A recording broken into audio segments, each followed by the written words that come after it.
Bueno, pues qué bueno que pueden acompañarnos para poder terminar esta tercera parte de este noticiero profético acerca de la guerra que inició este año del 2026, ¿verdad?, entre Estados Unidos e Israel contra la nación de Irán. Nos encontramos ahorita actualmente en el mes de abril y es increíble que en estos días acaban de anunciar que finalmente Irán permitiría ya el paso de todos los barcos petroleros a través del estrecho de Hormuz. Hemos hablado en el primero y en el segundo noticiero bastante acerca de este problema, porque Irán quedó completamente devastada como nación. Se quedó completamente sin ninguna fuerza aérea, sin ninguna fuerza naval absolutamente. Lo único que tiene es el poder de misiles que han tratado de poder contrarrestar el ataque voraz, impresionante que ha tenido Estados Unidos e Israel. Y pues sabemos también que esos misiles han disminuido porque pues ya también acaba de firmar un tratado de paz entre Israel y entre el Líbano, donde ya no va a haber persecución del grupo terrorista de Hezbollah de parte de la nación de Israel. Muy bien, ante todo este panorama es muy importante que podamos contestar ciertas preguntas. ¿Por qué esta guerra no estaba profetizada en la Biblia? Así como hay muchas otras guerras, ¿verdad?, como la Primera y la Segunda Guerra Mundial no estaban profetizadas. Simplemente hace 2000 años, el Señor Jesucristo en el capítulo 24 de Mateo, al contestar las preguntas que le hicieron sus discípulos, les dijo respecto a las guerras. Esto es muy interesante, pongamos atención también y leamos cuidadosamente cada palabra. Dice el versículo 6 de Mateo 24, y oirán de guerras y rumores de guerras. Miren que no se turben, o sea, Cristo está diciendo, de aquí hasta que yo regrese, escuchemos, de aquí hasta que yo regrese, todos estos aproximados 2000 años que llevamos ya de historia desde Cristo murió en la cruz, van a haber guerras tras guerras, tras guerras, tras guerras y además rumores de guerras. Y lo más importante que Jesús dice, no se turben, o sea, no se sorprendan, no se apaniquen, no comiencen a ponerse preocupados y que la Tercera Guerra Mundial, porque dice Jesucristo, es necesario que todo esto acontezca. Estas palabras, es necesario, también son muy misteriosas, enigmáticas, porque podemos preguntarnos, ¿cómo que es necesario? O sea, las guerras, Cristo está diciendo que son necesarias las guerras, es exactamente lo que está diciendo. ¿Y por qué podríamos nosotros contestar? Simplemente por la naturaleza caída del ser humano. El ser humano es un ser completamente caído, es un ser con una naturaleza pecaminosa, que estamos continuamente en guerra, si no es contra la esposa, contra el esposo, contra los hijos, contra los vecinos, contra el gobierno, contra la ciudadanía contra el gobierno. Estamos en guerra contra nosotros mismos. Somos seres autodestructivos. O sea, estamos buscando de alguna manera, de una forma inconsciente, ¿verdad?, fumar, tomar, violar los mandamientos de código de conducta que Dios nos ha dejado para que podamos vivir una vida normal, pero todo esto es un impulso que va en contra de las leyes establecidas por Dios. Así que son necesarias las guerras debido a la ambición de los seres humanos. Jesucristo dijo en Mateo capítulo 20, cuando los reyes suben, o sea, cuando el ser humano se entrona, cuando se sientan en la silla presidencial, en ese momento algo le pasa al ser humano. El ser humano no puede soportar sentarse en un trono como un rey, en una silla presidencial, porque algo le sucede al ser humano. ¿Qué cosa le sucede al ser humano? Jesucristo dijo en Mateo 20, comienzan a enseñorearse, comienza el orgullo, la soberbia, esta disposición nata que traemos de nuestra naturaleza caída, para comenzar a controlar a los demás seres humanos. Así que el ser humano no fue creado, ¿verdad?, para recibir poder, ni aplauso, ni alabanza, ni demasiadas riquezas, porque eso descompone la naturaleza del ser humano. Inclusive tenemos un ejemplo, ¿verdad?, como el rey Salomón, el hijo de David, un rey que durante casi 40 años tuvo paz, que tenía una sabiduría impresionante. Sin embargo, esas riquezas no pudieron impedir que Salomón se desviara del camino de Dios, asimismo también las mujeres. Así que el ser humano necesita forzosamente entender que somos seres frágiles, que somos seres débiles, que necesitamos a Dios, que necesitamos recurrir continuamente al Salvador para que pueda darnos esa fuerza, esa visión que no tenemos por la naturaleza caída con la que nacimos, para poder enmendar nuestros caminos. La Segunda Guerra Mundial es el último ejemplo que quiero dar. ¿Qué fue lo que sucedió? Bueno, pues el famoso Adolfo Hitler en 1933 y al 36 es nombrado canciller de Alemania. 1939 ya se erige Hitler como el dictador, el Führer de Alemania, y en ese momento invade Polonia, invade algunas naciones de Europa y desata una Segunda Guerra Mundial. ¿Por qué? Bueno, simplemente Hitler quería controlar el mundo.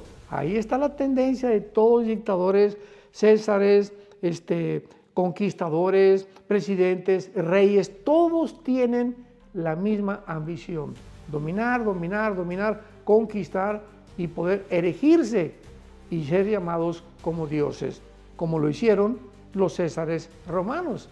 Los césares romanos llegaron a un nivel tan elevado de control y de poder que se comenzaron a creer que ellos eran realmente dioses. Mandaron a la gente a que los adorara como dioses, como Calígula, ¿verdad?, y otros césares romanos. Pero esta es la historia del ser humano. Es necesario, mientras Jesucristo regresa al mundo a establecer su reino mesiánico y milenial, vamos a estar en guerra continuamente, y más ahora que nos encontramos en las profecías de estos últimos tiempos. Muy bien, veamos entonces, vamos a comenzar aclarando algunos puntos. En esta guerra que hubo de Irán y de Estados Unidos y de Israel, pues hubo varios comentarios, preocupación por muchos santos de Dios, cristianos, comentaristas, politólogos, antropólogos, filósofos, teólogos, preguntándose si era la Tercera Guerra Mundial. Nos bombardearon con preguntas. Yo nunca he tenido más correos en toda mi vida de cristiano que en esta época, cuando nos inundaron así, literalmente, de preguntas, de correos, de gente, de médicos, filósofos, vuelvo a repetir, invitaciones para tener Zooms y entrevistas para poder contestar algo que la gente carecía de información. Y una de las principales preguntas que nos hacían era si acaso nos encontrábamos en una Tercera Guerra Mundial, porque se comenzó a promover que esta guerra de Irán e Israel iba a desatar o a culminar en una guerra mundial. Bueno, la respuesta vamos a darla. Por favor, pongan mucha atención y que estos estudios les queden a ustedes ya firme, o sea, que ya puedas tú tener una información exacta, una ancla a tu alma, que pueda ya darte paz y entender claramente, para que lo que pase a nuestro alrededor, de aquí a que Jesucristo venga por nosotros en el famoso arrebatamiento de la iglesia, podamos tener paz y, como dijo Jesús, no se turbe nuestro corazón. Dios está al control, nos deja claramente establecido lo que va a suceder. En primer lugar, no va a haber guerra nuclear. No va a haber una guerra nuclear hasta que comience la tribulación. O sea, cuando el anticristo surja en el mundo y firme o confirme un tratado de paz con los judíos. Es un tratado de paz de los judíos, ¿verdad? Este tratado va a ser un tratado en el que les va a garantizar durante 7 años la paz y que nadie los vaya a tocar. Entonces ahí se inicia los últimos 7 años de la historia que Dios determinó para la nación de Israel. Esto lo encontramos en Daniel 9, 24 al 27, titulada Las 70 semanas de Daniel. Dios determinó exactamente, cronológicamente, que Israel tendría 490 años, desde hace 2400 años hasta que regrese Jesucristo, como toda su historia, para que todo se culminara y terminara exactamente la nación de Israel, donde va a terminar en una tercera guerra mundial. Así que no es extraño, ¿verdad?, que todo este conflicto en el Medio Oriente está Israel de por medio, Jerusalén de por medio, todo tiene que ver con el Medio Oriente. ¿Por qué? Porque fue en el Medio Oriente donde estaba el huerto del Edén. Precisamente en la ciudad de Jerusalén se encontraba el huerto del Edén, y exactamente ahí va a regresar otra vez el mundo para poder terminar antes de que Jesucristo regrese con todos estos ejércitos que quisieron levantarse en contra de Israel y en contra de Dios, y que Jesucristo en su segunda venida los matará con el poder de su boca. Dice en Apocalipsis capítulo 6, versículo 8, que hasta el cuarto sello del Apocalipsis, el primer sello es el caballo blanco, que representa a la figura del anticristo, entrando con un arco sin flechas. O sea, significando que el anticristo entra al mundo con peace y love, con paz y amor. No va a entrar como un guerrero, no va a entrar como desatando una guerra, va a entrar haciendo la paz. Por lo cual el mundo va a quedarse sorprendido, porque además de hacer la paz, en el momento en que él entre va a comenzar a resolver cantidad de problemas que no existen todavía y que no han podido solucionar ni diplomáticos, ni senadores, ni presidentes, ni reyes en el Medio Oriente. Así que él va a entrar, por eso se le retrata entrando con un caballo blanco. El segundo caballo, que es el caballo negro del Apocalipsis, es la guerra.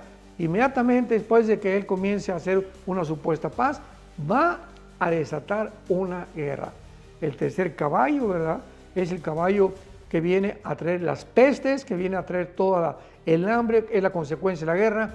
Y finalmente, no es hasta el cuarto caballo del Apocalipsis que encontramos estas palabras. He aquí un caballo amarillo, y el que lo montaba tenía por nombre Muerte, y el Hades, o sea, el infierno, le seguía. Y le fue dada potestad sobre la cuarta parte de la tierra, para matar con espada. Cuando la Biblia menciona matar con espada, implica mediante la guerra, para matar con espada, con hambre, con muerte y con las fieras de la tierra. Así que hemos visto que aproximadamente somos 8,000 millones de personas en el planeta Tierra actualmente. Si calculamos una cuarta parte, ¿verdad?, pues le quitamos 2,000 millones de personas que van a morir. Imaginémonos nada más, 2,000 millones de personas van a morir durante este tiempo de la gran tribulación. Entonces, la segunda vez que la Biblia nos menciona otra muerte colectiva de seres humanos en el tiempo de la tribulación es en la quinta trompeta, en el capítulo 9, versículo 12 en adelante del libro del Apocalipsis. Y dice así: el sexto ángel tocó la trompeta y oí una voz entre los 4 cuernos del altar de oro que estaba delante de Dios, diciendo al sexto ángel que tenía la trompeta: desata los 4 ángeles que están atados junto al río Éufrates. Y fueron desatados los 4 ángeles que estaban preparados para la hora, el día, el mes y el año. Veamos de qué forma tan cronológica y tan perfecta tiene Dios el control del tiempo. a fin de matar a la tercera parte de los hombres. En el cuarto sello ya vimos, la cuarta parte de la humanidad va a morir, y aquí encontramos en la quinta trompeta otra tercera parte de la humanidad que va a morir. Así que cuando Jesucristo regrese en su segunda venida, pues el mundo va a estar completamente devastado cuando entremos a reinar junto con Cristo en el milenio después de su segunda venida. Va a haber un tiempo de restauración ecológico del planeta Tierra para que podamos nosotros durante 2000 años poder vivir en paz, porque al final vendrá la última guerra desatada por Satanás. Muy bien, ahora, ¿dónde se va a llevar a cabo esta final guerra mundial? La Biblia nos da muchísimos detalles. Todo esto, vuelvo a repetir, está y converge en el Medio Oriente. El Medio Oriente, ahí comenzó la civilización. En el Medio Oriente, los últimos problemas de la civilización van a aumentar, y será en el Medio Oriente otra vez donde termine el mundo o la historia del mundo, para iniciar un nuevo capítulo con el reino mesiánico de Jesucristo. Dice la Biblia aquí en el libro de Joel, en el Antiguo Testamento, capítulo 3, encontramos estas palabras acerca de la ubicación clara del lugar geográfico donde se va a llevar a cabo la Tercera Guerra Mundial, que también se conoce con el nombre de Armagedón. La palabra Ar en el hebreo, en el griego es monte, y la palabra Magedo o Megiddo significa el monte. O sea, es el monte del Armagedón, un lugar que se llama también el del Megiddo, donde se va a llevar a cabo esta Tercera Guerra Mundial. Estas palabras hebreas, Armagedón, significan eso. Se tradujo del griego al hebreo como Armagedón. Y dice en el versículo 12 del capítulo 3 del libro de Joel: despiértense las naciones y suban al valle de Josafat, porque allí me sentaré para juzgar a todas las naciones de alrededor. O sea, esta última confrontación bélica de los seres humanos en contra de Dios y en contra del pueblo de Dios, Israel, se va a llevar a cabo en el valle de Josafat. Vamos a ver ahorita dónde queda el valle de Josafat. Pero dice la Biblia que ahí Dios va a estar y va a estar juzgando a las naciones. O sea, va a ser un juicio contra las naciones. Las naciones van a creer que vienen contra Israel para destruirlo, pero van a encontrarse con que, como decimos en México, les salió el tiro por la culata. Se los volverá a ellos la guerra, y ellos se destruirán unos a otros. Echen la hoz, dice el versículo 13, porque la mies está ya madura. Versículo 14, muchos pueblos en el valle de la decisión. Aquí se encuentra otro nombre para el lugar geográfico de la Tercera Guerra Mundial, el valle de Josafat. En segundo lugar, el valle de la decisión, porque cercano está el día de Jehová. En el valle de la decisión, el sol y la luna se oscurecerán, las estrellas retraerán su resplandor, y Jehová rugirá desde Sión, y dará su voz desde Jerusalén, y temblarán los cielos y la tierra, pero Jehová será la esperanza de su pueblo y la fortaleza de los hijos de Israel. Y conocerán que yo soy Jehová, vuestro Dios, que habito en Sión, mi santo monte. Todo esto que acabamos de leer es muy importante que nosotros podamos saber entonces, ¿verdad?, que la palabra Armagedón proviene de dos letras hebreas, Armonte y Megiddo, cita o encuentro, o el lugar del monte. Otra vez se traduce como el monte de la matanza. Y puestas juntas, estas palabras Ar-Megiddo se refieren al monte del Megiddo, al sur del valle de Jezreel, al sur occidente del monte Carmelo. Megiddo fue una capital, ¿verdad?, de una porción de Canaán que cayó bajo Josué capítulo 12. Pero es un valle, cuando vemos los que nos han acompañado a Israel, es un valle inmenso, pero así impresionantemente largo, que cubre, ¿verdad?, cientos de kilómetros. Cuando Napoleón llegó ahí a Israel y estuvo en el Valle del Megiddo, Napoleón Bonaparte dijo estas palabras: este es el lugar precisamente donde se llevará la última guerra de los seres humanos. Muy bien, ahora veamos en el capítulo 14 del libro de Zacarías en el Antiguo Testamento, que cuando la Tercera Guerra Mundial se lleve a cabo, Jesucristo va a bajar del cielo. Una cosa es el arrebatamiento de la iglesia, no lo confundamos. Una cosa es el arrebatamiento de la iglesia 7 años antes y 7 años después es la segunda venida de Jesucristo. En el arrebatamiento no se considera ninguna venida de Jesús, porque no va a poner los pies en la tierra como fue en su primera venida y como será en segunda venida. Porque hay muchos que han dicho, están inventando que Jesucristo va a tener 3 venidas. Por el amor de Dios, el rapto, primera de Tesalonicenses 4, 16 y 17, Jesucristo desciende del cielo con voz de arcángel, con trompeta de Dios, y no baja al mundo, no aterriza, no pone los pies en el planeta Tierra. Él se queda tal vez a la mitad de la atmósfera, y entonces cuando oigamos la voz, Él nos va a jalar, van a resucitar los muertos de Pentecostés hasta ese día, y nosotros, los que estemos vivos, espero que seamos y pertenezcamos a esa generación, vamos a dejar nuestros cuerpos, vamos a ser transformados en un abrir y cerrar de ojos, y nos reuniremos con Él en el aire.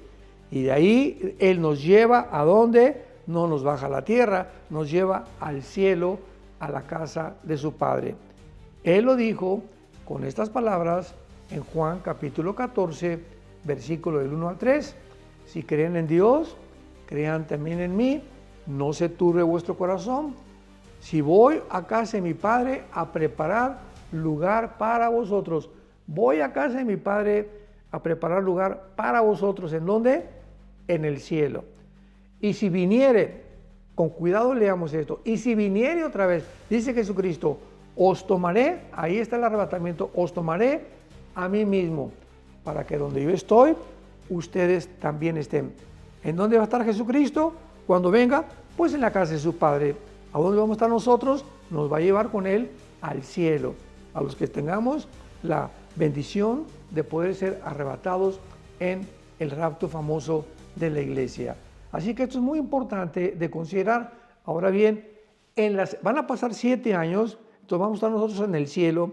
Estas guerras nucleares, la iglesia ya no va a estar aquí en el mundo, no vamos a estar aquí en la tribulación, vamos a ser rescatados. Ahí tengo cantidad de información en nuestro sitio de YouTube, Armando Lucid Ministries, donde explico, ¿verdad? Tengo horas y horas y horas explicando la diferencia entre el rapto y entre la iglesia, los argumentos a favor, los argumentos en contra, o analizando todo objetivamente, para que a ti que te gusta investigar y no quedarte solamente con alguna información que tienes limitada, puedas ampliar tu conocimiento.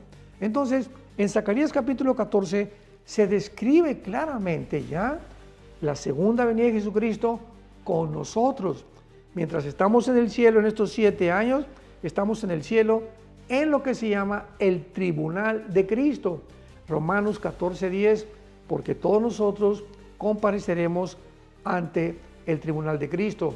Primera de Corintios capítulo 3, versículo 10 en adelante, para que en el tribunal de Cristo recibamos cada quien lo que sembramos.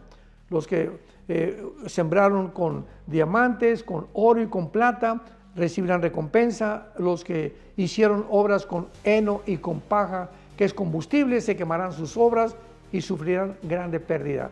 ¿Cuándo será este juicio de los cristianos? Va a ser un juicio no respecto a la salvación, sino que allá en el cielo vamos a ser preparados y juzgados por Dios en cuanto a lo que hicimos o dejamos de hacer mientras estábamos en el cuerpo. ¿Por qué? Porque nuestra salvación ya está garantizada. Romanos 8:1, ninguna condenación ya no hay ningún juicio contra tu vida, ni contra mi vida, de parte de Dios. Este juicio me refiero, ya no hay infierno a ningún cristiano que tiene a Cristo Jesús. Entonces la salvación ya está garantizada. Este juicio será mientras pasa la tribulación aquí en el mundo, para que Dios nos analice a cada uno, y entonces ya en el cielo, analizados, va Dios a considerar, escuchen esto, va Dios a considerar en el cielo, cuando bajemos con Él, como lo vamos a leer ahorita, a establecer su reino, cuántos cristianos van a reinar.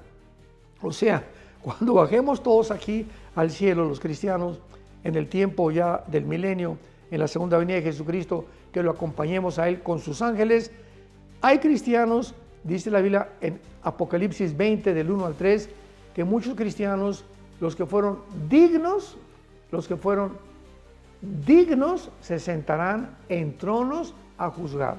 O sea, un trono te habla de autoridad, te habla que tienes súbditos, te habla que tienes una cierta reputación que va a correr por todos lados, donde la gente te va a respetar, porque no todos los cristianos van a reinar con Cristo.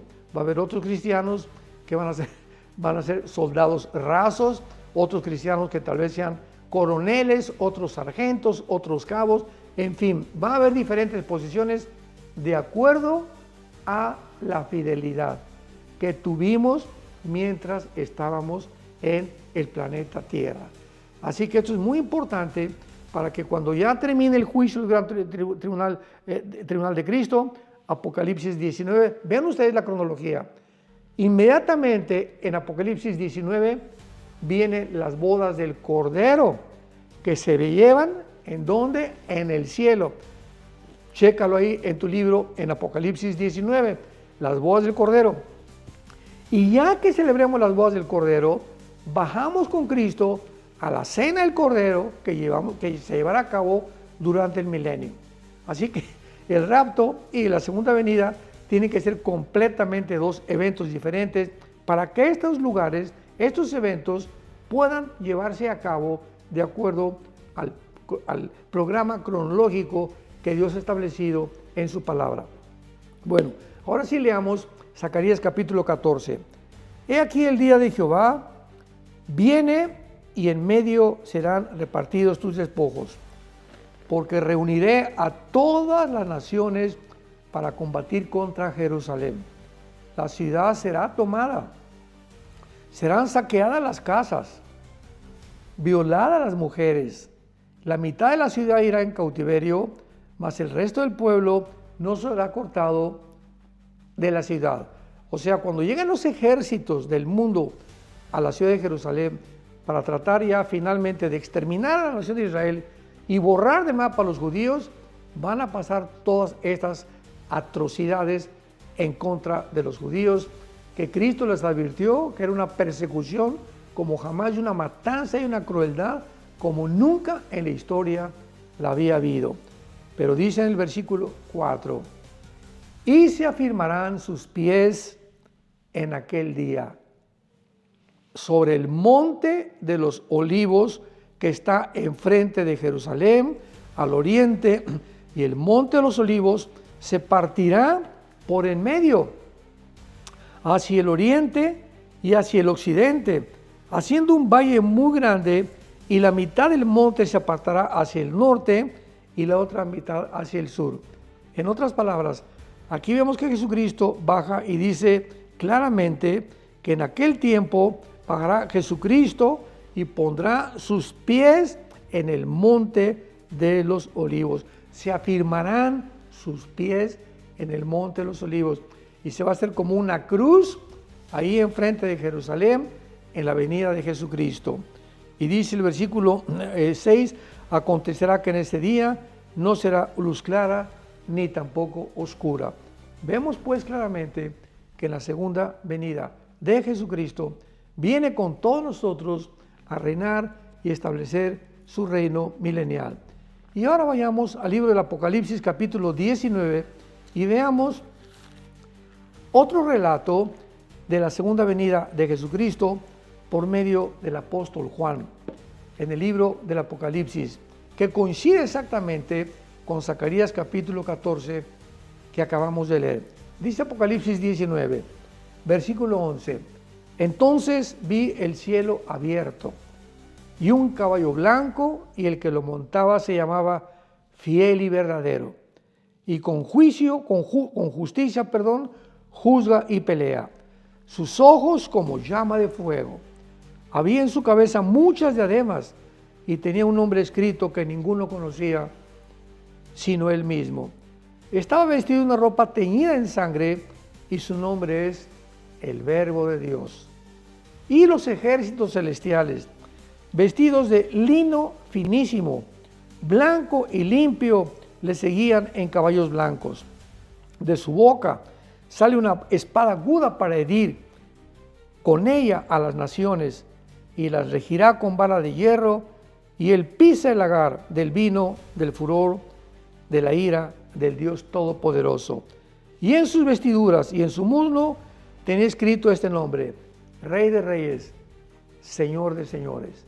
Vemos nosotros que así como Jesucristo es descrito por Juan, es descrito por el profeta Zacarías, en diferentes facetas, será la segunda venida de Jesucristo.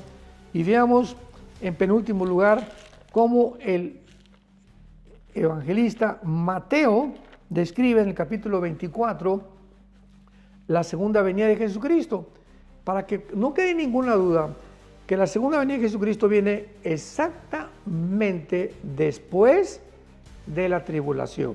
Dice Mateo 24, versículo 29, e inmediatamente después de la tribulación de aquellos días. ¿De cuál tribulación está hablando Mateo? Bueno, dice el versículo 21 anterior. Jesucristo dice: habrá entonces gran tribulación, cual no la ha habido desde el principio del mundo hasta ahora, ni la habrá. Porque hay personas que han dicho, ¿verdad?, tantos argumentos. Pues es que hay cristianos que creen que el rapto es antes de la segunda venida, que porque van a evitar la tribulación, y Jesucristo dijo que tendríamos tribulación. Claro que sí. Y dice la Biblia que sin tribulación nadie entrará al reino de Dios. Pero esta tribulación, escúchalo, tenemos que ver con atención lo que dice: habrá tribulación cual nunca la ha habido desde el principio del mundo hasta ahora. O sea, aquí es una tribulación específica, una tribulación especial, un tiempo de sufrimiento único en toda la historia de la humanidad. Eso es lo que nosotros llamamos la ira de Dios. Entonces no confundamos, ¿verdad?, que porque queremos oír de la tribulación, cuando dijo la Biblia que vamos a pasar tribulaciones. Claro que sí, pero este tiempo de tribulación es exactamente el que menciona también el libro de Daniel, capítulo 12, versículo 1. Habrá tribulación como jamás en el mundo y en la historia la ha habido. Y dice el versículo 29, después de la tribulación, el sol se oscurecerá, la luna no dará su resplandor, y las estrellas caerán del cielo, y las potencias de los cielos serán conmovidas. Entonces, después de todo esto, aparecerá en el cielo la señal del Hijo del Hombre. Y entonces lamentarán todas las tribus de la tierra, y verán al Hijo del Hombre viniendo sobre las nubes del cielo con gran poder y con gran gloria. Veamos pues nosotros de qué forma tan maravillosa la Biblia nos describe el final de la historia humana, cómo las guerras van a continuar repitiéndose. Este problema actualmente, volvemos otra vez a recordar a los que ustedes no han visto la primera y la segunda parte de este noticiero, que Irán va a sobrevivir. Irán va a sobrevivir. ¿Por qué?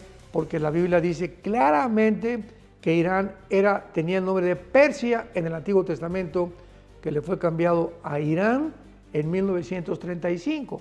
Así que si tú quieres encontrar en la Biblia a Irán, lo vas a encontrar con el nombre de Persia, ¿verdad? Porque hasta 1935 la Biblia ya estaba completamente editada en diferentes idiomas. Entonces, en Ezequiel 38, por ejemplo, que se describe la final invasión o esta guerra final mundial o del Armagedón, se describe a Irán como una de las naciones que forman parte de estas naciones, de esta alianza que formará el anticristo en contra de la nación de Israel. En el capítulo 2 del libro de Daniel encontramos a Irán como Persia, representado con el pecho y los brazos de plata en la estatua del sueño que tuvo Nabucodonosor, y al final la estatua es golpeada en los pies, exactamente una piedra que representa a Jesucristo. Se desmoronan todos los imperios, dándonos a entender que con la segunda venida de Jesucristo estos imperios tendrán cabida, tendrán existencia, y las naciones que los formaron cuando venga Jesucristo, y entre ellos se encuentra la nación de Irán. Así que Irán va a sobrevivir, no sabemos qué va a pasar, pero no va a poder mandar una guerra o una bomba nuclear, hasta a lo mejor le va a tocar en la tribulación. Israel, desde luego, es indestructible. Israel sobrevivirá también a todas las naciones hasta que Jesucristo venga, porque Él es el que va a salvar a Israel de su final extinción cuando las naciones lo quieran destruir. Así que esto es muy importante para que podamos comprender claramente el panorama y podamos entender lo que va a suceder. Entonces, Irán va a sobrevivir.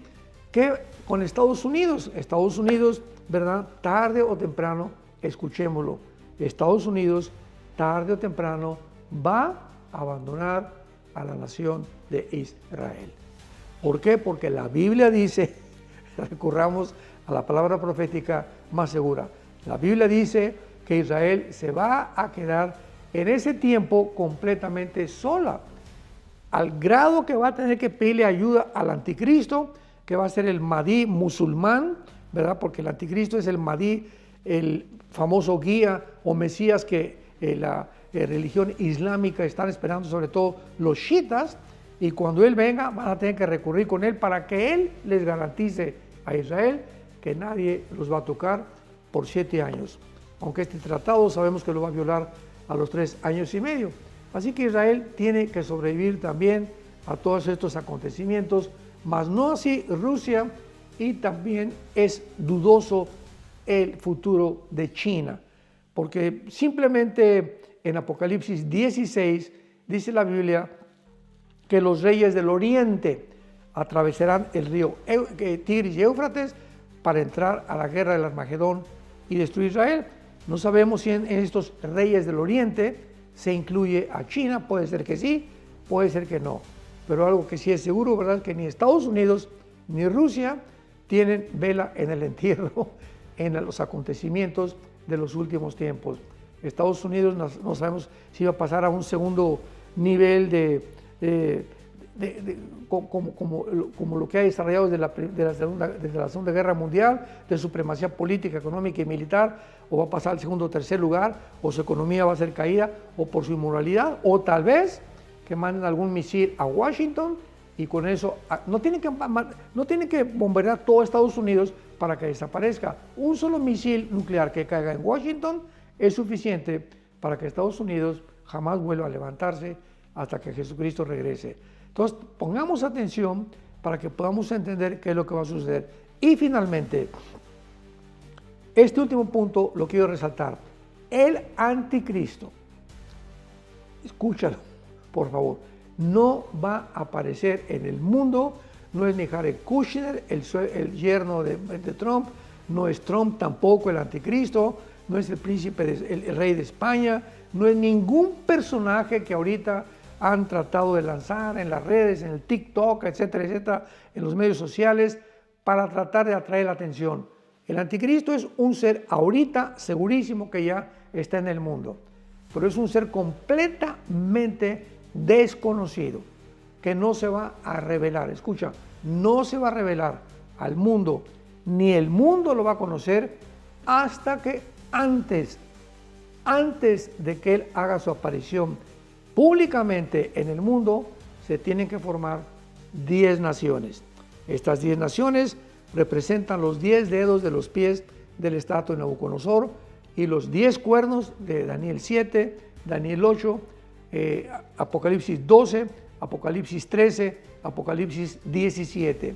estos 10 cuernos que representan 10 gobiernos, se tiene que formar o un G10 y de uno de estas naciones, de uno de estos gobiernos, surgirá la figura que se le llama en Daniel el cuerno pequeño o el anticristo. Así que hasta que oigamos que se forma un G10 o 10 naciones para una reconstrucción mundial y que vuelva ya, las Naciones Unidas tampoco van a formar parte de una reconstrucción mundial geopolítica completamente cambiada con 10 naciones nada más. De una de ellas surgirá el anticristo y nosotros estoy seguro que ya no estamos aquí. Así que de veras, se lo digo con todo mi corazón, estamos en los últimos tiempos, amados santos de Dios.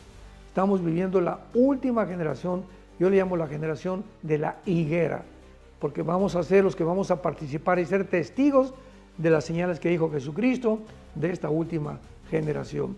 Yo te pido a ti en este momento que si tú no tienes a Jesucristo en tu corazón, lo recibas como tu Señor y como tu Salvador, diciéndole estas palabras. Ahí donde te encuentras ahorita, en la sala de tu casa, tal vez en un bar viendo en la televisión este programa, o tal vez a través de audífonos, no sé, o tal vez en un hospital, dile estas palabras a Dios con todo tu corazón. Señor, te pido perdón por mis pecados. Creo que en la cruz Jesucristo pagó por ellos al derramar su sangre por mi causa, y creo que a los 3 días, después de haber sido crucificado, enterrado, muerto, resucitó para poder darme la vida eterna. Te pido, Jesús, que entres a mi corazón. Te recibo como mi Señor y mi Salvador. Y te doy las gracias por la bendición tan grande que el día de mi muerte moriré en paz. Gracias a lo que tú hiciste por mí en esa cruz. En el nombre de Jesús. Amén. Que tengas mucha paz.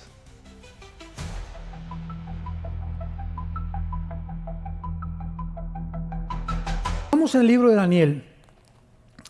Y pues ya hemos visto ya en este capítulo 2 la famosa profecía de la estatua del rey Nabucodonosor, que Daniel acaba interpretando después de orar con sus 3 amigos. Dios le da la respuesta y Dios le interpreta a Daniel para que le diga al rey Nabucodonosor el significado de la cabeza, de los pechos, el vientre y las piernas de hierro y los pies de la mezcla de hierro con barro de esa estatua, donde encontramos completamente en esa estatua el espíritu del anticristo. Ha estado en el imperio babilónico, en el imperio griego, en el imperio medo-persa, en el imperio romano, y estará finalmente convirtiéndose en 10 naciones en lo que termina la estatua, la piedra que es Jesucristo golpeando los pies de la estatua. Cuando venga Jesús se derriba toda la estatua, dándonos a entender que las naciones que formaron estos imperios son las naciones que van a formar el imperio del anticristo. Ahora vayamos al capítulo 7, nos saltamos al capítulo 7, que es la segunda visión o la segunda profecía en este maravilloso libro. Aquí en el capítulo 7, esta estatua o estos 7 imperios ahora son retratados y son enseñados a nosotros como 4 bestias. La palabra bestia significa depredadoras, sangrientas, feroces, porque es la forma como Dios describe a todos los imperios mundiales que vamos a ver en Apocalipsis, que no describe Daniel, que son primero Egipto, Asiria, Babilonia, Medo-Persa, Griega y Roma. 6 imperios van hasta ahorita. El 7º imperio va a ser el imperio, no se los digo todavía. Y el 8º imperio ya es el anticristo, con estos 10 gobiernos que vienen del 7º imperio, que vamos a ver en Apocalipsis capítulo 17. Entonces, ¿por qué Dios retrata ya en el capítulo 7 a estos imperios como bestias, porque todos los gobiernos, todos los imperios, todos los reyes, podríamos decir en un 90%. Yo creo que ahorita estamos en el siglo XXI en un 98%. Porque si alguien me preguntara a qué presidentes o a qué gobernantes de las naciones en el mundo podríamos nosotros reconocer que están viviendo para el pueblo, 3 o 4. Y podríamos mencionar a El Salvador, podríamos mencionar a Argentina, podríamos mencionar a Hungría o a Paraguay y Uruguay. Fuera de eso no me viene a la memoria más gobernantes que realmente estén viviendo para el pueblo, para bendecir al pueblo. Porque la mayor parte de los gobiernos, dice la Biblia, que se enseñorean los gobernantes de las naciones. A Mateo capítulo 20, los gobernantes de las naciones se enseñorean. Todos tienen la tendencia de controlarnos. Ahora, desde el siglo pasado, que se puso como experimento el gobierno del comunismo, marxismo comunista y la dialéctica materialista, de la cual yo formé parte antes de convertirme. Yo fui ateo antes de convertirme. Yo estaba convencido de que el marxismo, el leninismo y la dialéctica materialista, Federico Engels, etcétera, etcétera, con el libro El Capital, era la respuesta para una sociedad mejor. Y como todos los jóvenes, ¿verdad?, que son idealistas, quería una revolución armada. Estuve a punto de irme a Cuba para entrenar porque quería regresar a México y hacer una revolución para que ese gobierno lo derribáramos, porque necesitamos un gobierno honesto, libre y realmente que ame al pueblo, cosa que hasta que Jesucristo venga no habrá.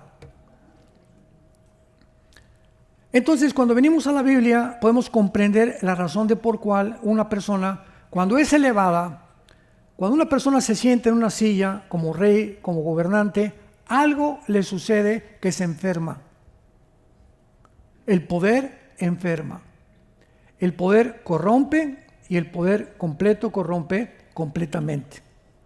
Una artista de cine que es Miss no sé qué y que la suben y echa películas y todo, cuando sube allá arriba se descompone esa mujer. Cuando un atleta sube a la fama se descompone. La excepción es Messi. Hasta este momento nadie ha sido levantado tan alto como él, desde Ronaldinho. Pero él, porque es, ¿verdad?, tiene un problema de autismo, Nessie. Creo que Dios le ha permitido este autismo para mantenerlo como está. Pero él, nos damos cuenta que no se le ha subido para nada. O sea, es una garbanzo de a libra. Lo comparamos con Cristiano Ronaldo, con Mbappé y con otros futbolistas, ¿verdad? Algo les pasa cuando el dinero, como decía el famoso Joaquín Capilla, campeón de clavados de México, la única medalla de oro que tuvimos en 1952. Decía Joaquín Capilla: la dama, la fama y la dama son los tres enemigos del ser humano. El poder, las mujeres y el dinero descomponen al ser humano. En cuanto una persona prospera, se descompone, hasta de su mamá se olvida. Porque es la tendencia de la naturaleza humana. Entonces, imaginémonos estos imperios. Nabucodonosor se volvió loco. Si ustedes leen el capítulo 4, dice la Biblia que acabó comiendo hierba, porque Dios lo maldijo y finalmente, ¿verdad?, le devolvió la razón Dios, pero pierden completamente la dirección y la brújula para poder gobernar, porque el poder enferma, así es el poder.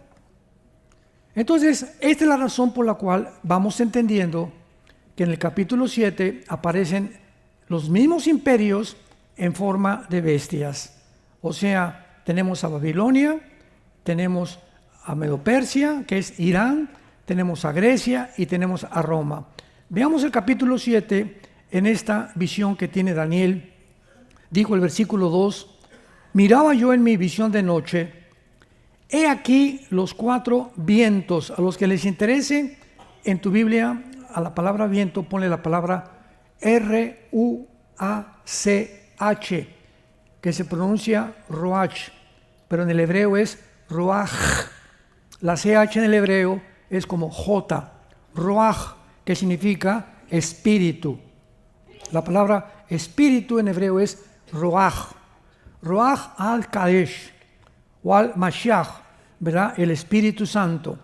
Entonces, cuando dice los 4 vientos, eran 4 espíritus en el cielo que combatían en el gran mar. El gran mar es el mar Mediterráneo, porque Daniel se encontraba en Babilonia junto al mar Mediterráneo. Entonces Daniel ve una visión donde 4 espíritus, que aquí se traducen vientos, combatían. Los vientos no combaten. Nos damos cuenta, ¿verdad?, que es algo mucho más profundo. Y vamos a ver que son estos 4 imperios que van a tratar de apoderarse del mundo al final de los tiempos en el que tú y yo estamos viviendo. Entonces había una lucha entre estos espíritus en la dimensión invisible, en el cielo. Y entonces inmediatamente Daniel les dice que estos 4 vientos, estos 4 espíritus son 4 bestias. Grandes, diferentes la una de la otra, que subían del mar. Es interesante que sepamos que el abismo se encuentra en el centro de la tierra y que los cráteres o los volcanes son puertas del infierno. ¿Sabían eso? Donde sale todo el humo y toda la lava y todas esas cosas. En Isaías capítulo 27, versículo 1 y 2, se le llama a Satanás o a Lucifer el dragón o el leviatán del mar. Y por eso el mar no va a existir ya en la nueva creación, va a desaparecer. Y el mar aparece por primera vez en la recreación del capítulo 1 del Génesis, cuando dice: en el principio creó Dios los cielos y la tierra, y el mundo se encontraba devastado, desolado, cubierto de tinieblas. El Espíritu se movía sobre la faz de las aguas. ¿De dónde salieron las aguas? Porque del versículo 1 al versículo 2 de Génesis aparece el mundo inundado completamente de aguas. Así no creó Dios el mundo, no lo creó cubierto de aguas, no lo cubrió desolado. Algo pasó entre el versículo 1 y el versículo 2, que fue la rebelión de los ángeles, que fueron creados antes que nosotros. Job capítulo 38, versículo 4 al 7. Ahí estaban los ángeles cuando Dios medía la tierra, estaban alegrándose con Dios de cómo la tierra, Dios le daba una vuelta para que en 24 horas girara sin pararse. Hasta ahorita no se ha parado, para que se trasladara en 365 días alrededor del sol. Hasta ahorita no ha dejado esta velocidad, y para que todo estuviera a la distancia del sol a la tierra, la distancia de la atmósfera a la tierra, el espacio sideral y el tercer cielo, todo estaba diseñado por el arquitecto eterno. Y dice Job 38 que los ángeles se maravillaban, y los hijos de Dios, que son los ángeles, de lo que hacía Dios. Entonces, todo tiene en la Biblia un significado, y cuando nos adentramos a descubrirlo, nos sorprendemos de las maravillas, porque todo está encriptado. La Biblia tiene cientos de misterios. La palabra musterión significa que no está revelado a la mente normal del ser humano. 1 Corintios 2, del 10 en adelante. El hombre natural, que es el que no tiene al Espíritu Santo, viene a la Biblia y choca.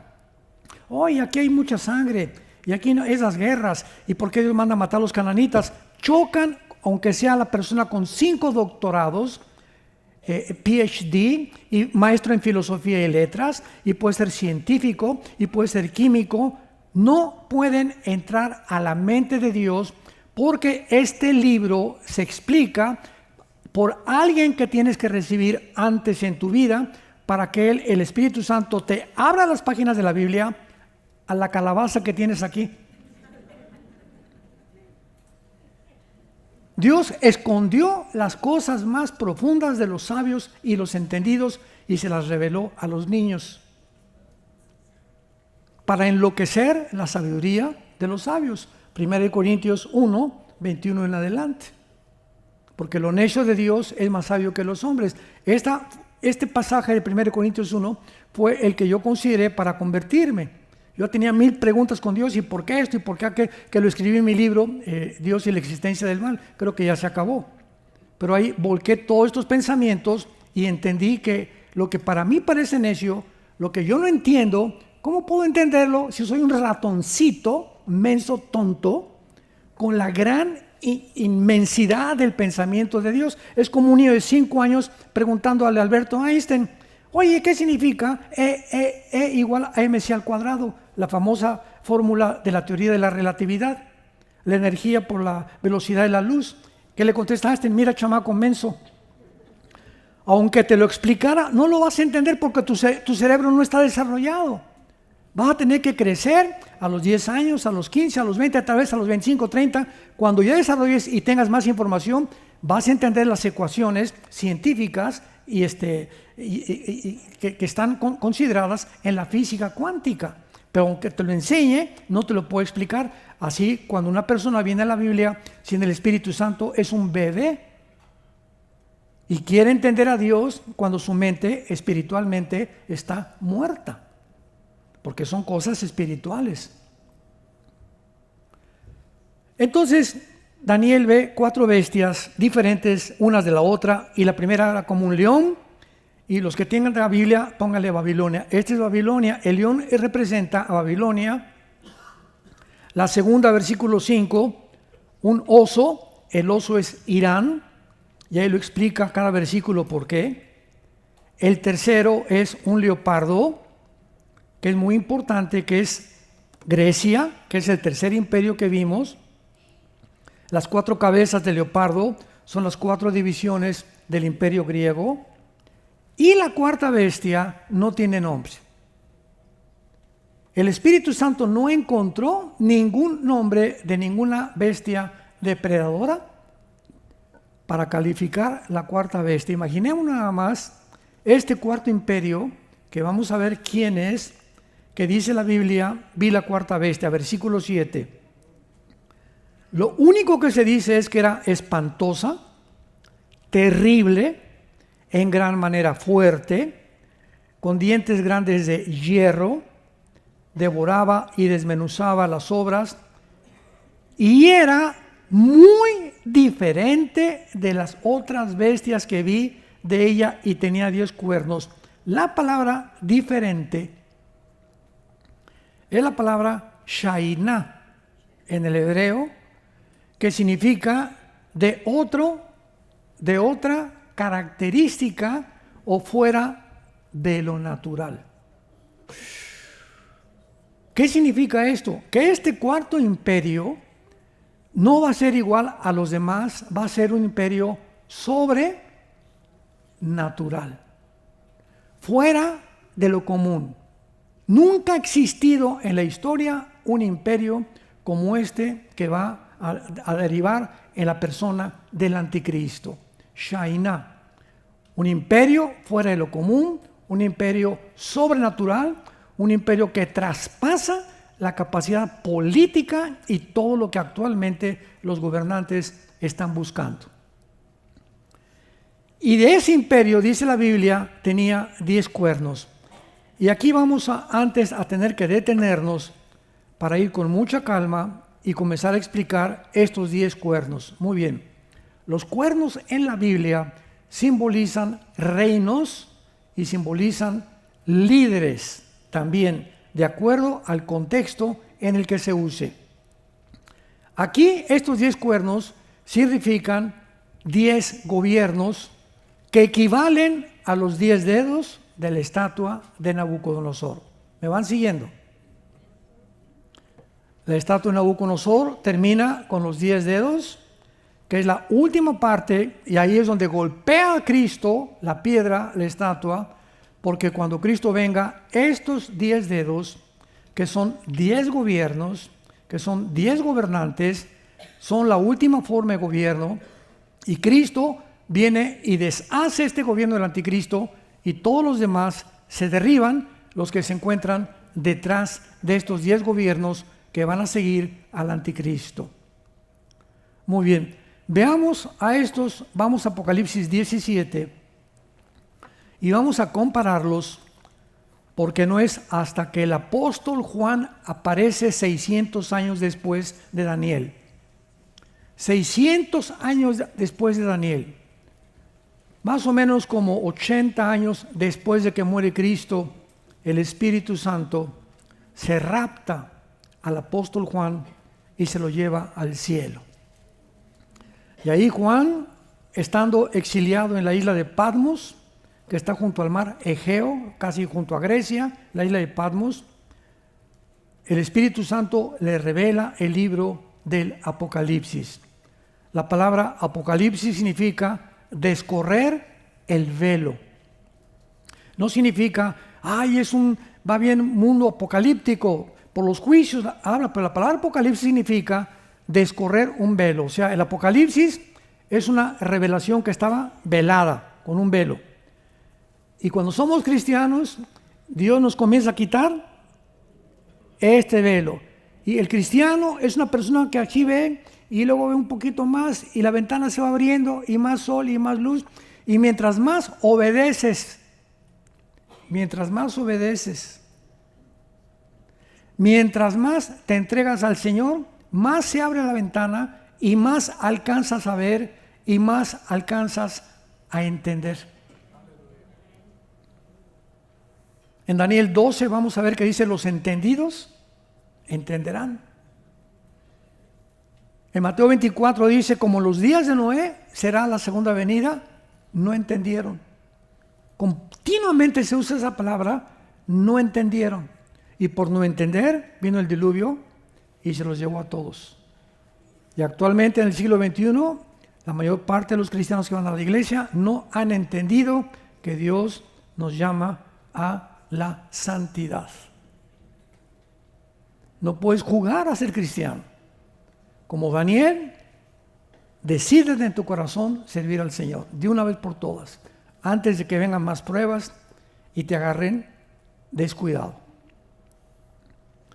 En Apocalipsis 17, encontramos una visión del apóstol Juan de una mujer montada sobre una bestia. La bestia es el anticristo, la mujer montada es un sistema religioso que en los primeros 3 años y medio del gobierno del anticristo, el sistema religioso va a dominar al anticristo. Este sistema religioso se llama el sistema babilónico. Babilonia es confusión. Y después de los 3 años y medio, el anticristo, ya que vio que la religión esta lo va a ayudar, se va a deshacer del sistema religioso, y entonces los últimos 3 años y medio de la gran tribulación, el anticristo manda quemar todas las religiones, principalmente esta, y él se erige como Dios. Segunda de Tesalonicenses 2, versículos 3 y 4. Entonces, esta ramera, dice la Biblia en el versículo 2, han fornicado todos los reyes de la tierra. Los moradores se han embriagado con el vino de su fornicación. O sea, este sistema religioso es un sistema que, de acuerdo a la Biblia, que fue escrita hace 2000 años, la mayor parte de los gobernantes, de alguna manera se embriagaron, se emborracharon con sus doctrinas. Y no ha habido más que un solo sistema religioso que haya gobernado a Europa durante 18 siglos más que el Vaticano. Más que el Vaticano. Lo vamos a ver al final. En el versículo 18 dice claramente que este sistema es Roma. Durante 18 siglos, el rey de Inglaterra, el rey de Francia, no pueden hacer nada sin el permiso del Papa. El Papa autorizaba con quién se iban a casar. Y hacen convenios de matrimonios en Europa entre príncipes y reyes con el propósito de tener la bendición del Papa. hasta que viene la Reforma Protestante en 1620 con Martín Lutero, un monje alemán que comienza a leer la Biblia y lee: el justo por la fe vivirá. Y descubre que no hay cosa para misas a santos, ni tampoco sacrificios, ni tampoco San Bartolomé de las Casas, ni Santa Rita, ni a Santa Abraham, ni nadie más que Jesús, el camino y el único mediador. Y agarra Martín Lutero y escribe las 95 tesis. 1, 2, 3, 95 tesis. Esto dice la Biblia, esto dice Roma. Y va Lutero a la catedral de Wittenberg y las clava. A la luz de todo mundo, que era la más famosa catedral. Y cuando el Papa se entera de que Lutero lo está retando, manden a agarrar a ese hombre por acá y tráiganmelo vivo o muerto al Vaticano. Pues agarran a Lutero y se presenta en la dieta de Worms, así se llamó, y llega al Vaticano Lutero y aquí estaban todos los cardenales de una derecho y allá el Papa.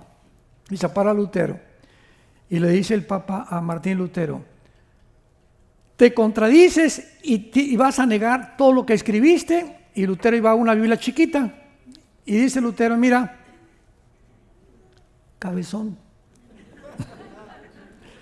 si tú me muestras, o todos los cardenales, a alguien de ustedes, que yo estoy equivocado con este libro, me retracto y les pido perdón. Se hizo un silencio absoluto. Nadie se atrevió a contradecirlo. Para comenzar, ni la Biblia tenía. Entonces pues, lo declararon que lo iban a perseguir y se fue a escapar. Los príncipes de Holanda y de Francia lo protegieron, y vino la revolución protestante que llegó a Inglaterra, y en Inglaterra se dieron cuenta también de este cambio, este paradigma que había sido el Vaticano, y entonces ahí en Inglaterra huyen y vienen a Virginia, a Rhode Island, a Estados Unidos, Thanksgiving Day, que fue ayer, ¿no?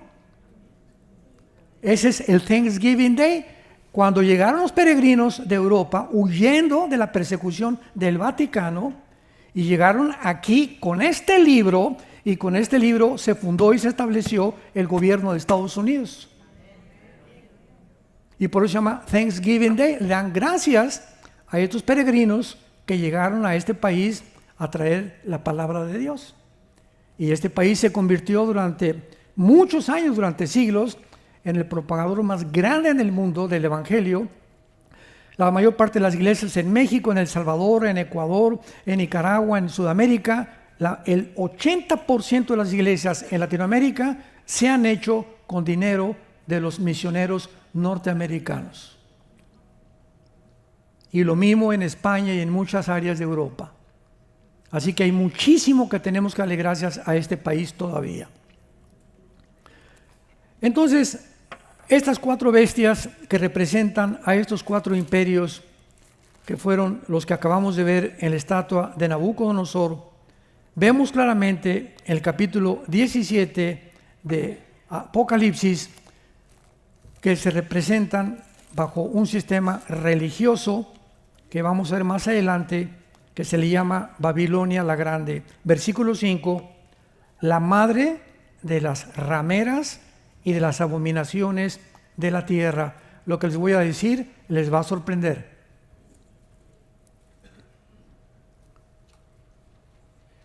¿Cómo es posible que la Biblia le llame a las religiones, que todas las religiones se han prostituido? Que las religiones es el disfraz más perfecto de Satanás. Y de ahí el famoso dicho: todas las religiones salvan, todas llevan a Dios. No sabes ni lo que estás diciendo. El hinduismo tiene 6 millones de dioses. El Islam tiene Alá con sueños epilépticos que tuvo Mahoma. El budismo es ateo. ¿Qué? El budismo es una religión atea, no creen en Dios. Gautama Buda no creía en Dios. Él salió del palacio como un príncipe a buscar el propósito del sufrimiento, pero acabó en McDonald's. Mahatma Gandhi, ¿verdad? Fue un gran hombre en la India que impidió que los ingleses acabaran con la India a través del pacifismo, pero todas las religiones, ninguna de las religiones puede decir realmente que llevan a Dios, y todas tienen el mismo común denominador. Todas las religiones, sin ninguna excepción, enseñan que para ir a Dios tienes que hacer algo. O portarte bien, o viernes primero, o ir a misa, o peregrinaciones, o el Ramadán, el Islam, o irte de rodillas en la villa en México. Todos enseñan, haz algo, haz sacrificios, da dinero a los pobres para que Dios esté contento contigo. Y viene Jesucristo y dice, no hagan nada. Yo lo he hecho todo. El cristianismo no es una religión. Es una relación personal, viva, dinámica, orgánica con alguien que vive. Entonces, todas las religiones de alguna manera han engañado, han sido usadas por el diablo para engañar a la humanidad, que están bien, que estén tranquilos. Pórtate bien, ya de vez en cuando dinero por aquí, por allá, y nos vemos en el cielo. Son personas sinceras, pero sinceramente equivocadas. Pero ya en el versículo 7, Juan está muy preocupado porque eso de Babilonia y la mujer prostituta y la bestia, y Juan dice, ya, espérame tantito, ¿por qué estás tan asombrado?, le pregunta el ángel. Y entonces el ángel comprende la confusión de Juan. No entendía ni papa, como ahorita muchos de ustedes, hasta que no lo veamos, porque la Biblia se interpreta por sí misma y veamos la explicación que el Espíritu Santo nos da de todas estas visiones, porque nadie puede interpretar la Biblia más que la misma Biblia. Entonces el ángel le dice, ¿por qué te asombras? Versículo 7, yo te diré el misterio de la mujer, él nos los va a enseñar, y de la bestia que la trae, la cual tiene 7 cabezas y los 10 cuernos. El anticristo es retratado con 7 cabezas, que son los 7 imperios que han surgido en el mundo desde Egipto. Los 7 imperios y los 10 cuernos representan la última forma de gobierno mundial del anticristo, como lo vamos a ver. Ahora pongan mucha atención y suban la parabólica. Versículo 8. La bestia que has visto era, no es, y está para subir al del abismo. O sea, la bestia es el anticristo. Dice la Biblia que la bestia era, o sea, que ya existía antes. El espíritu que va a poseer el anticristo se encuentra ahorita detenido por Dios hasta que el anticristo nazca y se manifieste al mundo. Este espíritu va a ser el avatar. El anticristo va a ser el avatar de este espíritu que lo va a poseer, que es el mismo Satanás. Era, no es, en el tiempo de Juan no existía este imperio del anticristo, ni el anticristo estaba activo en el tiempo de Juan, y está para subir del abismo, en donde se encuentra el espíritu que está aprisionado y que va a surgir del abismo hasta que el anticristo surja. Va a surgir y se va a meter en el anticristo. Este espíritu se encuentra ahorita en el abismo.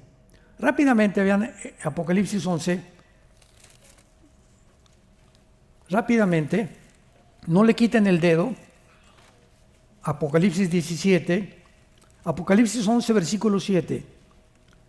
Cuando hayan acabado su testimonio, los 2 testigos, la bestia que sube del abismo, ahí está otra vez, hará guerra contra ellos y los vencerá y los matará.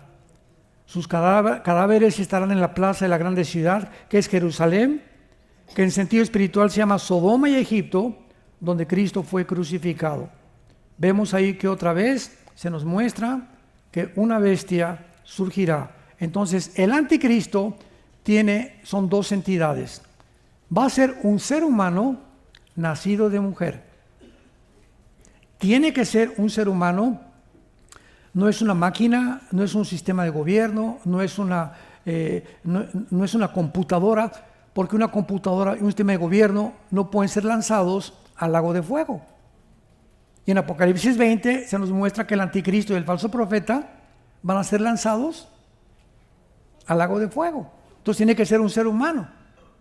Dios no va a lanzar al lago de fuego una computadora o un sistema.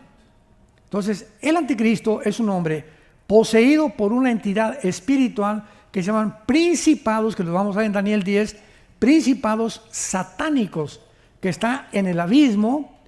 Y este principado satánico es el principado que gobernó uno de los 4 imperios del estatua de Nabucodonosor y de las 4 bestias de Daniel 7. Este espíritu satánico o estuvo en Babilonia, o estuvo controlando Medo-Persia, o estuvo gobernando Grecia, o estuvo gobernando el Imperio Romano. El Imperio Romano lo descartamos porque dice que no era en el tiempo de Juan, y Juan vivió en el tiempo de Roma. Entonces nos queda nada más Grecia, nos queda Babilonia y nos queda Persia, que es Irán. Entonces este principado satánico estuvo en alguno de estos imperios que están en el abismo, va a salir y se va a meter en el anticristo. Y dice la Biblia, y está para ir a la perdición. Muy bien, versículo 9. Esto para la mente que tenga sabiduría, o sea, esto es para los cristianos. Porque nosotros tenemos, 1 Corintios 2, la mente de Cristo. Podemos entender muchas cosas y muchos cristianos recién nacidos les es difícil todavía entender todo esto. El año que entra lo vas a entender. Pero lo vas a entender. Esto para la mente que tenga sabiduría. Las 7 cabezas son 7 montes. Y son 7 reyes. Ahí está. Son 7 imperios las cabezas que están en la bestia. Ahora pongan atención. 5 de ellos han caído. Nos encontramos en Roma, ¿verdad? En el tiempo de Juan. 5 imperios han caído. A ver, Egipto, Asiria, Medo-Persia, Grecia y Babilonia, que es Egipto, Asiria, Babilonia, Medo-Persia y Grecia. En el tiempo de Juan, 5 imperios habían caído. Repito, Egipto, Asiria, Babilonia, Medo-Persia y Grecia. Y uno que era Roma, cuando Juan estaba escribiendo el Apocalipsis. Y el otro, o sea, el que sigue, no ha venido. Y cuando venga, es necesario que dure poco tiempo. La bestia que era y que no es y que es también el octavo, es de entre los 7 y va a la perdición, que es el anticristo. El último imperio será el octavo imperio.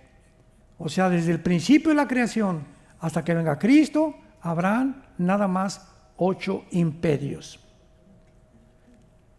Y los 10 cuernos, que es lo que nos interesa ahorita, que has visto, son 10 reyes. No hay vuelta de hoja.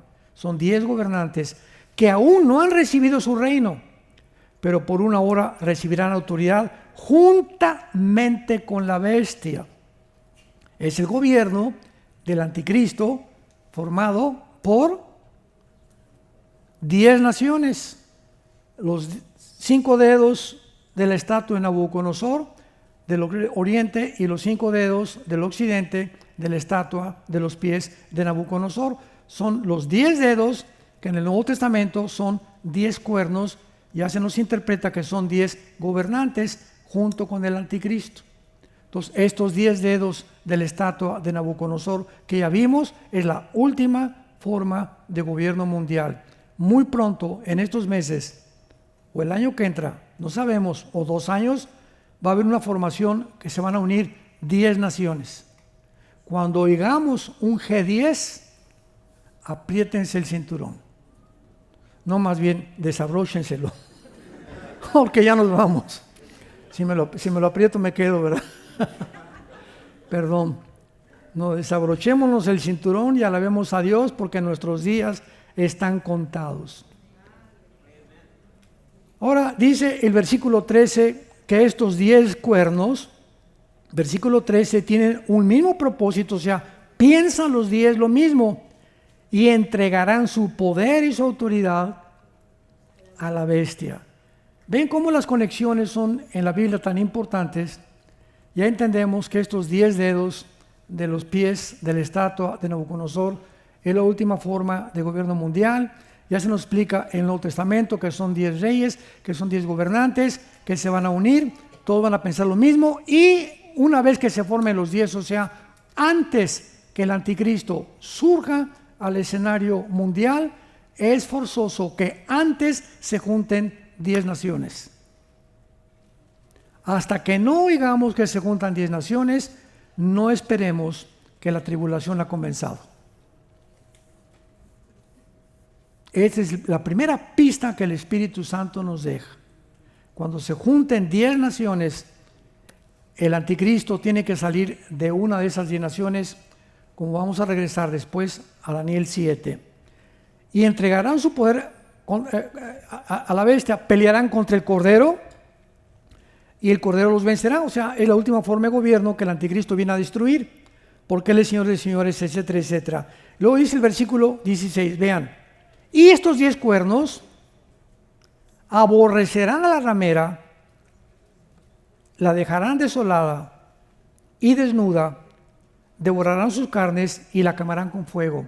A los 3 años y medio, la ramera que está montada sobre el anticristo, estos 10 cuernos, ¿qué van a hacer? Van a ir y quemar Roma. Van a deshacerse completamente del Vaticano. Y entonces dice el versículo 18, ¿quién es la mujer? No hay vuelta de hoja. La mujer que has visto es la gran ciudad que reina sobre los reyes de la tierra. Y en el tiempo de Juan, la única gran ciudad que reinaba era Roma. No era San Antonio. No era París, no era Londres, no era Washington, era la ciudad de Roma. El Vaticano ha sido el único sistema religioso que más cristianos ha matado. En las 3 inquisiciones que llevó a cabo el Vaticano, en la de España y la de Italia, murieron más de 500,000 de cristianos y de judíos por el simple hecho que el Papa ordenó: maten a todos los que no crean que Roma salva. Y fue un método para torturar a 500,000 de personas aproximadamente, horripilante como ustedes no se imaginan. No hay nadie que haya derramado más sangre que el Vaticano en perseguir y matar a cristianos. Hasta que vino la Revolución Protestante de Martín Lutero. Entonces, qué importante es que podamos nosotros ir juntando estas piezas para poder ir entendiendo las piezas del rompecabezas. Tenemos un rompecabezas y tenemos que tener esta pieza y esta pieza de Zacarías, de Ezequiel, de Joel, de Daniel, para que una vez que tengamos estas piezas, porque el Apocalipsis sin Daniel no se puede interpretar, y el libro de Daniel no se puede interpretar sin tener el Apocalipsis. Son piezas por todos lados que tenemos que juntar, que hagan conexión y que hablen más o menos de lo mismo para poder tener el plano claro y ver ya el plano total de Dios. Mientras llegamos a completar este plano, lo que sabemos no lo sabemos como lo deberíamos de saber. Un ejemplo, yo durante mucho tiempo creí que en Ezequiel 38 y 39, la famosa batalla de Gog y Magog, que Gog era Rusia, porque durante más de 15 años todos los escatólogos que yo estudié en los 80s, 90s y a principios del siglo, todos decían que era Rusia, por la palabra Rosh. Y cuando estudias la etimología de la palabra Rosh, que aparece como príncipe de Mesec y de Tubal, en Ezequiel 38, versículo 1 al 3, es la palabra de donde viene la palabra Rosh Hashanah, que es la cabeza de las fiestas de Israel. Entonces la palabra Rosh no es el nombre de una ciudad, no es un título, es el nombre de quién, ¿verdad? Es un título que se le da a alguien que es el nombre de Gog, o sea, es una cabeza de un imperio que se va a levantar, que son las 10 naciones que van a encabezar el anticristo, que van a formar parte de naciones árabes y naciones de Europa musulmanas, porque el gobierno del anticristo será islámico. Me adelanto muchísimo. El gobierno del anticristo será islámico. El anticristo tiene que ser musulmán.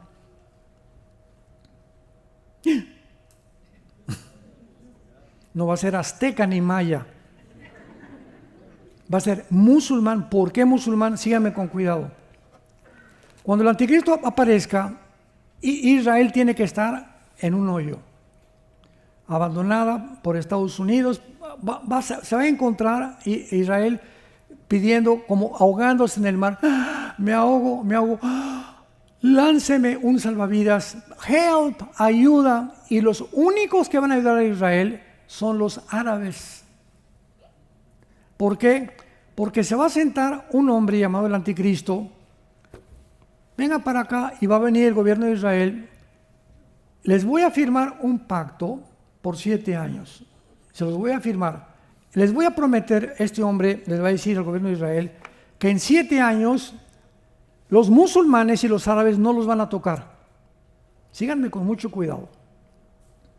¿Qué hombre puede prometerles a Israel que los musulmanes y los grupos terroristas no los ataquen más que un líder musulmán, que se llama, de acuerdo a la teología musulmana, el Mahdi,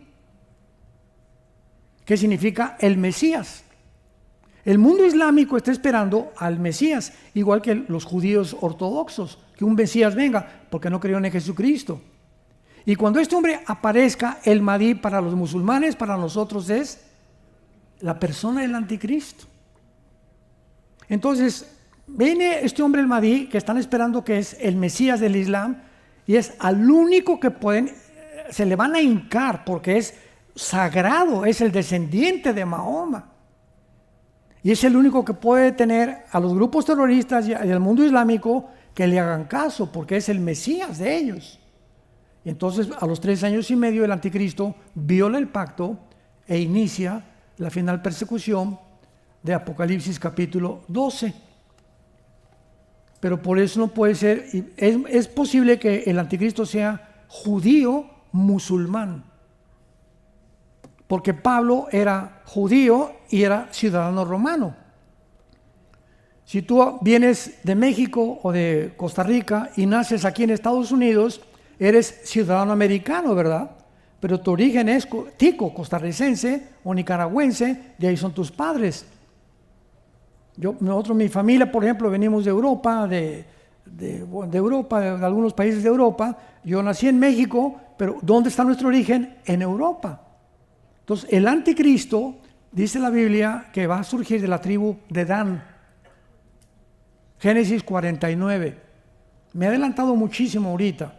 Pero en Génesis 49, Jacob bendice a las 12 tribus y dice: Dan será serpiente junto al camino que juzgue a Israel. Y más adelante habla también que Dan es aquel que está ausente en Apocalipsis 7 de los 144,000 que van a venir, 12,000 de cada tribu de Israel, y no aparece la tribu de Dan. Hay muchos indicios que que el anticristo trae sangre judía y musulmana. Y así como Jesús también decían, es de Nazaret, es de Galilea, hasta que apareció y dándonos cuenta que nació en Belén, la casa del pan, no era de Galilea ni de Nazaret, ahí va a vivir. Así encontramos nosotros a la persona del anticristo. Es esto, es el otro, pero el anticristo surge. En la próxima conferencia lo vemos.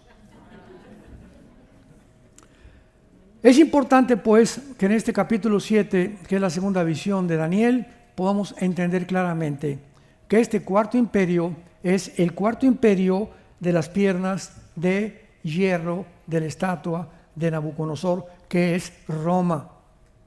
Ahora, acuérdense una cosa, el Imperio Romano no era solamente Europa, el Imperio Romano era Europa, el norte de África y el Medio Oriente. Entonces, cuando dice la Biblia que de este cuarto imperio surge el anticristo, ¿de dónde surgirá?